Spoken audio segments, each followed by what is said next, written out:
Guys, pasensya na kayo. Minsan nagbabad words ako, yes. Alam mo kung bakit? Dahil sa mga distraction sa tenga ko, yan. Ilalagyan ko yan guys ng cotton kasi kapag open yan, ultimong pronunciation ko lahat ay naka-insert bad words, yan. Puro maririnig ko, putang ina, putang ina, putang ina ma. Alam mo, sa totoo lang, gusto kong tanggalin tong camera at martilyuhin niya. Martilyuhin guys, martilyuhin. O kaya ilalagay ko sa empty na lata, tapos banata ng palo para mabingi sila. Alam mo kung bakit? Napapagod ako makipag-away. Lumayo na ako sa Denmark country to have a silent life. Itong lamesa na to guys, kung bakit ko nilabas to, may something dito na nabubusuhan ako. Bukod sa tenga ko guys, mayroon na naman pinlano si Ulol, yeah. Si Utol Ulol, yeah. Utol Ulol ba, yeah. Naiwanan lang na bukas ang pintuan ko nung nandoon ako kila. Ayun, naghasik naman siya ng kadiliman. Iba no, ibang klase no, si Utol. Utol, yeah. Ang utol itayan balangan, ang utol ng yung garapata ng ng aso. Yan.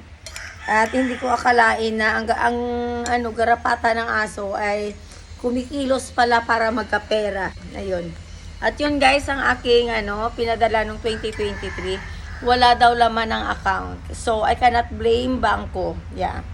Ang kailangan kong guys, ipa-back check ko. Gusto kong kalkalin guys. At babawiin ko kung ano ang dapat kong bawiin. Ayun, yung pension ko guys, okay na lahat ng mga requirements. Ngayon ko na sinasabi. Ihintayin ko kung ibibigay ng Denmark sa akin ng matino. Kasi yung sahod ko kay Tuyen, takpo yolpen na lang. Takpo yolpen, yan.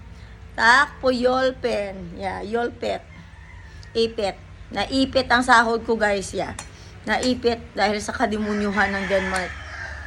At dahil sa bungangerang si Tuyen, na madali lang kausap kapag kailangan niya ng tulong. Kapag wala na yung tulong mo, ayun, para siyang mabangis na tigre. Mabangis na tigre na mga atake sa'yo.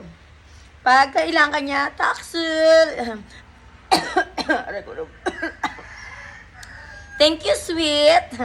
Diba? Thank you, sweet.